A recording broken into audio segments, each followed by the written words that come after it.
Hello students, इस video में हम बात करेंगे एक एक्सपेरिमेंट के बारे में जिसका एम है determine the internal resistance of a primary cell by using potentiometer.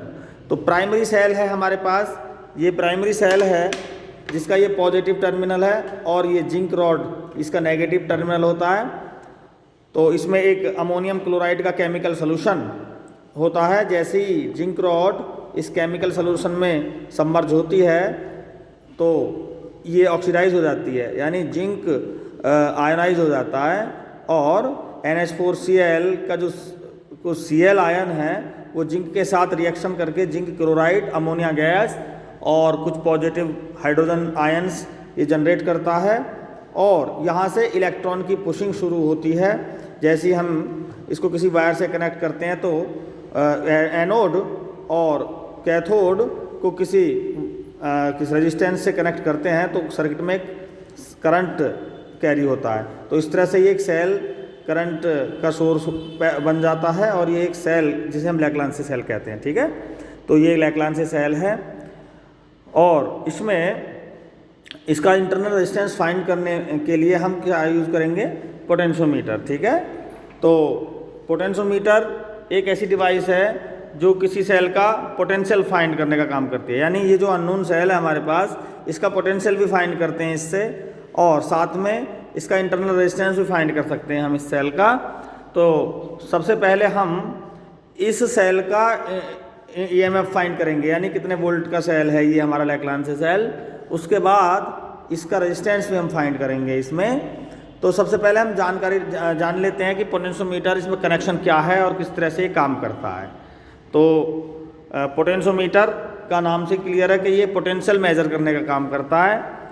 इसमें ये देखो लकड़ी का एक फट्टा है, इस पर कुछ वायर लगे होते हैं, जैसे 1 2 3 4 हमारे पास ये 4 वायर का पोटेंशियोमीटर है। एक वायर की लेंथ 1 मीटर, तो 4 वायर ये 4 मीटर का ये पोटेंशियोमीटर है। ठीक है, इसमें इस पोटेंशियोमीटर में 4 वायर है, तो यानी 4 मीटर लेंथ दी वायर है ये। जैसे यहाँ से स्टार्ट हुआ ये यहाँ से और ये पूरा 1 मीटर, इस तरह से दूसरा सिरा इसका यहाँ आ गया, घूम के फिर इस तरह से चल रहा है ये इस तरह से। ठीक है, तो ये थोड़े से ढीले टाइट होने चाहिए, वैसे वायर थोड़े ढीले हो रहे हैं। ये हमारे पास बैटरी एलिमिनेटर है, ये बैटरी का काम करता है, इसको ड्राइव्ड बैटरी बोलते हैं। तो इसमें इसको समझने के लिए सबसे पहले तो इसका प्रिंसिपल समझ लेते हैं। तो प्रिंसिपल क्या है इसका? सीधा सा पोटेंशियल ग्रेडियंट से हम इसका प्रिंसिपल एक्सप्लेन कर सकते हैं। तो पोटेंशियोमीटर का यूज़ है पोटेंशियल मेजर करना और इसका प्रिंसिपल क्या है अगर हम इजीली समझें तो प्रिंसिपल देखो, जब हमारे पास 2 सेल हैं, एक सेल E1 है और दूसरा सेल E2 है। ठीक है, अगर दोनों के पॉजिटिव को पॉजिटिव से जोड़ दिया जाए और नेगेटिव को नेगेटिव से जोड़ दिया जाए और अगर दोनों सेलों का EMF, ये E1 सेल ये E2 सेल, दोनों के EMF इक्वल हैं, if E1 equal to E2 तो सर्किट में कोई भी करंट फ्लो नहीं होगा। ये इसका प्रिंसिपल है। अगर E1 अधिक है E2 से तो करंट इस तरह से फ्लो होगा ऐसे, और अगर E2 की वैल्यू E1 से अधिक है तो करंट इस तरह से फ्लो होगा।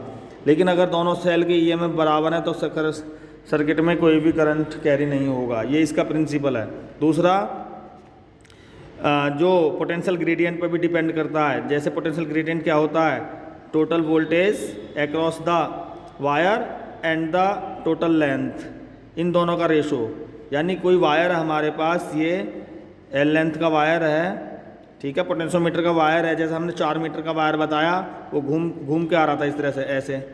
ठीक है, इस तरह से। लेकिन हमने मान लिया, चलो इजीली समझ करने के लिए इसको, कि ये हमारे पास वही 4 मीटर लेंथ दी वायर है और इसके सिरे पर, दोनों सिरे पर मैंने क्या लगा दिया? एक बैटरी वोल्टेज लगा दिया, ड्राइव्ड बैटरी कहते हैं इसको। और इसमें एक करंट कंट्रोल करने के लिए रेजिस्टोर का यूज़ करते हैं। तो ये रेजिस्टोर लगा दिया हमने, तो यहाँ पर ऐसे, जिससे सर्किट में करंट कंट्रोल रहे। तो अब इस वायर AB के दोनों सिरों पर VB वोल्ट की बैटरी है और टोटल लेंथ है इसकी L। तो पोटेंशियल ग्रेडियंट क्या हो गया? इसका K हो गया। ठीक है, तो इसका प्रिंसिपल पोटेंशियल ग्रेडियंट भी है। तो यहाँ से VB क्या हो गया? के एल और V B directly proportional to L. This is the principle of potentiometer. तो मेन प्रिंसिपल ये भी है और इस बेस पर भी काम करता है ये, ठीक है, पोटेंशियल ग्रेडियंट पर। तो ये ही पोटेंशियोमीटर का मेनली डायग्राम भी है कि भाई एक बैटरी है, ड्राइव बैटरी, और वायर से जुड़ी होती है। क्लियर? तो ये है ये है मेन सर्किट, जिसको हम एक्सपेरिमेंट में देख लेते हैं कि ये एक बैटरी है हमारे पास। तो ये बैटरी का पॉजिटिव और ये नेगेटिव टर्मिनल, तो हमारे पास ये एल्यूमिनेटर का पॉजिटिव टर्मिनल और ये नेगेटिव टर्मिनल का काम करता है, ठीक है। ये एल्यूमिनेटर बैटरी का ही काम कर रहा है। तो जैसे देखें जरा सर्किट में, बैटरी का पॉजिटिव पोल ए से और नेगेटिव पोल रेजिस्टर से होता हुआ बी पर लगा हुआ है। तो हमारे यहाँ सेल में भी बैटरी का एल्यूमिनेटर का पॉजिटिव पोल एमीटर से होता हुआ ये यहाँ पे आ गया, ठीक है। ये देखो ज़रा, ये ए पॉइंट है, ये यहाँ से एमीटर से होता हुआ बैटरी का पॉजिटिव पोल, और बैटरी का नेगेटिव पोल की और रेजिस्टर से होता हुआ यहाँ से ये इस बी पॉइंट पर आ गया, यानी दूसरे सिरे पर आ गया। तो ये हमारा इसमें मेन सर्किट बन गया भाई। तो अब दूसरा सर्किट होता है इसमें एडिशनल सर्किट। तो इसको एडिशनल सर्किट को भी समझ लेते हैं।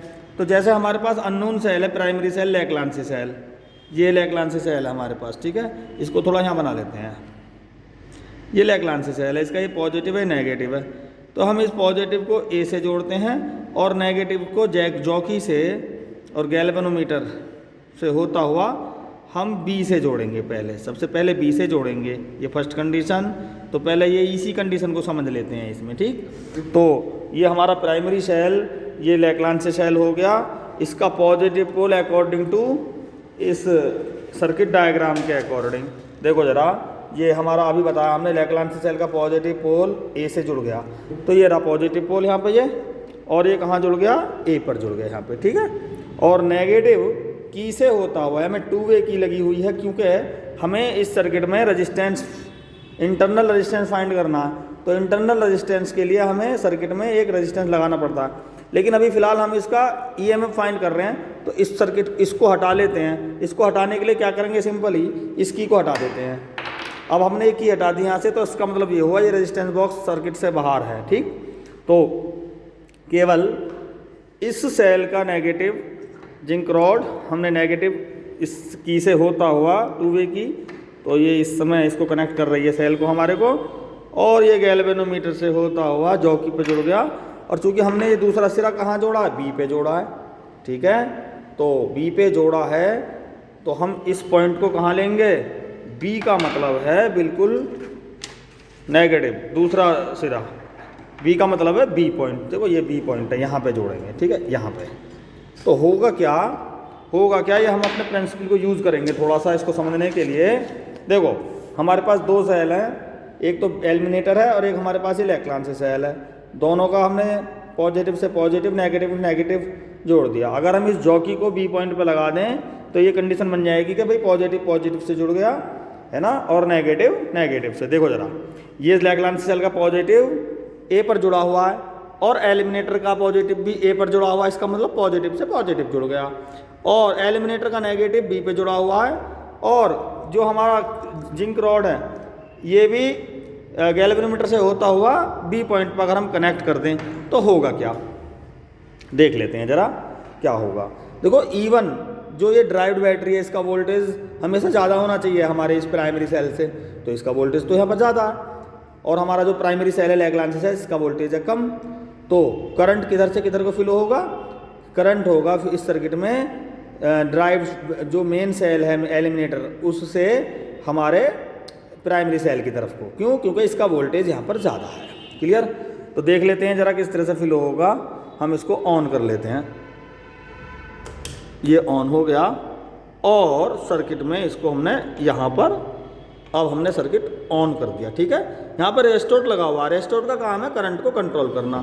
एक सिरा यहाँ पे लगा दिया हमने, और यहाँ इसको स्लाइडर को जैसे जैसे हम घुमाएंगे वैसे वैसे ही रेजिस्टेंस ऑफर करेगा। इस पर लिखा हुआ होता है कि कितने रेजिस्टेंस तक वेरी कर जाता है, कितना करंट बियर कर लेता है, इसमें है नहीं लिखा हुआ यहाँ पर। तो दूसरा सिरा यहाँ पर ये सीरीज में जोड़ दिया हमने सेल के साथ, ठीक है। बैटरी के साथ सीरीज में जोड़ते हैं तो करंट कंट्रोल की तरह काम करता है, और बैटरी के साथ इसको पैरेलल में जोड़ते हैं तो ये वोल्टेज डिवाइडर की तरह काम करता है। यहाँ पर हमने इसको नेगेटिव पे जुड़ा हुआ है। अब इस जो ये हमारी की है जॉकी है, इसको हम पॉजिटिव पे यहाँ पे जोड़ दिया, ठीक है, ये जोड़ दिया, तो डिफ्लेक्शन आ गया हमारे गैल्वेनोमीटर के अंदर। देखते हैं ज़रा, ये हमने यहाँ पर बी पॉइंट पर जोड़ा तो डिफ्लेक्शन आ गया, ठीक है। इसका मतलब ये हुआ यहाँ पर ये मेन जो एलिमिनेटर है उसका करंट मेन है, ठीक है। दूसरा पॉइंट समझते हैं हम इसका। अब दूसरा पॉइंट समझते हैं। अब हम इस जॉकी को बी पॉइंट पर ना जोड़कर इसको हम किसी यहाँ पर जोड़ते हैं, सेकंड पॉइंट पर यहाँ पर जोड़ देते हैं यहाँ पर। तो देखें ज़रा, ए और बी का जो पोटेंशियल डिफरेंस है वो बहुत कम है और हमारे सेल का पोटेंशियल डिफरेंस ज़्यादा हो गया। इसका मतलब क्या हुआ, अब हमारे सेल का करंट चलेगा इस सर्किट में इस तरह से, ठीक है। पहली कंडीशन में तो इस वाले पोटेंशियल डिफरेंस का करंट चला था हमारे सर्किट में को। अब चूंकि जब हमने ये जॉकी यहाँ से हटा के यहाँ पे लगा दी तो ये यहाँ पे लग गया, ये जॉकी यहाँ पर है, तो ये पोटेंशियल डिफरेंस कम हो गया, हमारा सेल का पोटेंशियल डिफरेंस ज़्यादा हो गया, तो हमारा सेल का करंट चलेगा। यानी गैल्वेनोमीटर की सुई जो पहले देखो यहाँ पे जैसे मैंने टच किया था, यहाँ पे जैसे टच किया था तो गैल्वेनोमीटर, पहले इसको की को लगा लेते हैं, यहाँ पर सर्किट कनेक्ट कर दिया हमने ये, और जैसे ही मैं इसको बी पॉइंट पर लगाऊंगा तो देखो ये हमारी लेफ्ट हैंड साइड को ये डेविएट हो गई है। दोबारा कर देख लो एक बार, ये देखो, ये देखें, ठीक है, लेफ्ट हैंड साइड को डेविएट हो गई है। लेकिन अब हमने सेकंड कंडीशन में क्या किया है कि भाई सेल को इस पॉइंट पर यानी ए के बहुत ज़्यादा नज़दीक पॉइंट पर करें तो इसका डेविएशन दूसरी तरफ हो जाएगा। यानी ये ए पॉइंट है, देखो ये ए पॉइंट है, यहाँ इसके नज़दीक ही किसी पॉइंट पर मैं इसको टच करता हूँ तो ये डेविएशन दूसरी तरफ हो गया। देखो ज़रा, देखो क्लियर ये है कि बी पॉइंट पे करा था हमने ये, तो बी पॉइंट पे तो ये यहाँ पे हो गया था, बी पॉइंट पे देखो टच है ये जॉकी, तो ये लेफ्ट हैंड साइड में डेविएट हुई थी, और जब ए पॉइंट के नज़दीक किया तो ये राइट हैंड साइड को डेविएट होगी। इसका मतलब ये हुआ कि ये बीच में इनके कोई ऐसा पॉइंट जरूर होगा जहाँ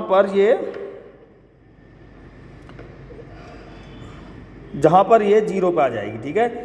जीरो पे आने का मतलब है कि हमारा नल पॉइंट मिल गया और यहाँ पर ये जीरो पे आ गई। इसकी लेंथ है 200 सेंटीमीटर तो क्लियर है ही, और 204 सेंटीमीटर इसकी लेंथ है। 204 सेंटीमीटर के पोजीशन पे ये नल पॉइंट मिल गया हमें, क्लियर। तो हमें इसी को थोड़ा सा समझना है। देखो जरा, ये डेविएट हो रहा है लगातार, कोई नहीं, यहाँ से देखें ज़रा इसमें, तो जब बी पॉइंट पे देखा था हमने, टच किया था, बट इस जो ड्राइव्ड बैटरी इसका पॉजिटिव से नेगेटिव से मिल गया था, तो ड्राइव्ड सेल जो मेन सेल है इसका करंट मेन था। लेकिन जब हमने ए पॉइंट के पास टच कराया हमने जॉकी को, तो फिर जो प्राइमरी सेल है इसका करंट इस तरह से है ना, क्लॉकवाइज घूमा था करंट सर्किट में। लेकिन फिर हमने जैसे जैसे, अब इसका मतलब ये हुआ इस पॉइंट पे तो लेफ्ट हैंड पे मूव हुई और इस पॉइंट पर राइट हैंड पे मूव हुई, तो एक पॉइंट ऐसा होगा जहाँ पे नल पे रहेगी, ठीक है। तो अगर हमने ये पॉइंट देख लिया तीसरा जे पॉइंट, तो ये पॉइंट वो है जहाँ पर जीरो है। यानी ए और जे का पोटेंशियल डिफरेंस हमारे इस वाले सेल के पोटेंशियल डिफरेंस के बराबर होगा। तो अब वी ए जे कैसे निकले, वी ए जे निकलेगा, हमें पता है के क्या होता है, के होता है V upon total V upon total L. अगर इन दोनों के बीच का potential difference V A J है तो इसी के पोटेंशियल डिफरेंस और इसी लेंथ का रेशो जो 204 सेंटीमीटर हमने फाइंड किया है उसको लेकर वो के बराबर हो जाएगा। यानी v के प्लेस पे वी ए जे लिख देंगे और l के प्लेस पे 204 सेंटीमीटर लिख देंगे। k की वैल्यू हम पहले ही निकाल चुके, k की वैल्यू तो हम फाइंड कर चुके, तो वी ए जे बराबर हो जाएगा k इंटू 205 सेंटीमीटर यानी 2.05 मीटर, ठीक है। तो यहाँ से हम k की वैल्यू, हम टोटल वोल्टेज चूँकि हमें पता होता है ड्राइव सेल का और टोटल लेंथ भी हमें पता थी, तो टोटल वोल्टेज अपन टोटल लेंथ का भी रेशो वही आएगा और इन दोनों पॉइंटों के बीच का पोटेंशियल डिफरेंस और इन दोनों पॉइंटों के बीच की लेंथ का रेशो भी वही आएगा पोटेंशियल ग्रेडियंट के इक्वल। तो के की वैल्यू हम वहाँ से फाइंड करेंगे तो वी ए जे निकल के आ जाएगा, यानी ए और जे के बीच का पोटेंशियल निकल के आएगा, वही हमारा सेल का पोटेंशियल होगा। यानी ई बराबर हो जाएगा के इंटू L1 क्या है 205 सेंटीमीटर, ठीक है। के की वैल्यू हमें पता है। अब हम क्या काम करेंगे, हम इस सेल का इंटरनल रेजिस्टेंस फाइंड करेंगे। तो यहाँ इसके पैरेलल में हम क्या लगा देंगे, एक रेजिस्टेंस बॉक्स लगा देंगे, ठीक है। और अब जो देगा वो V की वैल्यू देगा। देखें ज़रा कैसे लगाएंगे, देखें ज़रा। तो यहाँ पे अगर हम इस की को ऑन अप्लाई कर दें तो अब इस सर्किट में सेल के साथ साथ रेजिस्टेंस भी अप्लाई हो गया, और रेजिस्टेंस जब अप्लाई हो जाएगा तो यहाँ से हम ऑन करके उसी तरह से एक नल पॉइंट ले लेंगे जिसकी वैल्यू L2 लेंथ पे बैलेंस पॉइंट मिल जाएगा हमें, तो वो हो जाएगा कि L2। तो हमारे पास इंटरनल रेजिस्टेंस का फॉर्मूला होता है R E upon V minus 1, और E अपॉन V की वैल्यू हो जाएगी, कैसे के कट गया L1 अपॉन L2 हो जाएगी। तो R बराबर R L1 upon L2 minus 1। इस फॉर्मूले से हम इंटरनल रेजिस्टेंस फाइंड करेंगे। R कहाँ से लेंगे, R की वैल्यू हम किसी भी अननोन, ये 2 ओम का रेजिस्टेंस निकाल रखा हमें, तो उसका मतलब ये हुआ सर्किट में जो एडिशनल सर्किट है उसमें 2 ओम का रेजिस्टेंस लगा हुआ है, उसके अकॉर्डिंग अब वो ई की वैल्यू ना दे के रेजिस्टेंस के अक्रॉस कितना पोटेंशियल है वी की वैल्यू देगी रेजिस्टेंस के इफेक्ट से। तो वी की वैल्यू मिल गई हमें, तो E upon V minus 1, E upon V की ई अपॉन वी सीधा सा के से के कैंसिल, L1 अपॉन L2 पर डिपेंड कर रहा है। तो जब रेजिस्टेंस नहीं था सर्किट में तब तो L1 की वैल्यू थी, और जब रेजिस्टेंस अप्लाई हो गया तब ये L2 की वैल्यू है। और इसी फॉर्मूले से हम इंटरनल रेजिस्टेंस फाइंड करेंगे। R की वैल्यू बार बार वेरी कराएंगे, ठीक है। R की वैल्यू कभी 2 ओम ले लेंगे, कभी 1 ओम, कभी 3 ओम ले लेंगे, ठीक है। तो इस तरह से हम इसमें internal resistance 2-3 internal resistance find करेंगे, और इसका एवरेज लेकर हम एक फाइन इंटरनल रेजिस्टेंस फाइंड कर लेंगे, ठीक है। तो जो कि लगभग आ सकता है इसका 1.5 वोल्ट के आसपास तो इसका वोल्टेज आता है, और 0.2 ओम के आसपास इसका रेजिस्टेंस इंटरनल रेजिस्टेंस आता है, ठीक है। तो ये इसमें प्रिकॉशन में क्या रखना है, प्रिकॉशन में ये रखना है कि जो हमारी ड्राइव्ड सेल है इसकी वैल्यू इस सेल से ज़्यादा होनी चाहिए, ठीक है। और करंट कंट्रोल रहना चाहिए इसमें। ये मिली एम्पियर है, मिली एम्पियर मीटर है, इसको करंट को मिली एम्पियर में मेज़र करता है। जैसे ही हम इसको ऑन करेंगे तो यहाँ से देखें ज़रा, ये कुछ करंट देगा। ये करंट की वैल्यू ऑलवेज कांस्टेंट रहनी चाहिए, ये घटती बढ़ती ना रहनी चाहिए, कांस्टेंट होनी चाहिए। इसीलिए करंट कंट्रोल, ये करंट को कांस्टेंट बनाए रखने के लिए हम ये वेरिएबल रेजिस्टेंस रेस्टोर का यूज़ करते हैं। और मैं आशा करता हूँ कि ये प्रैक्टिकल कुछ हद तक समझ में आ गया होगा। धन्यवाद।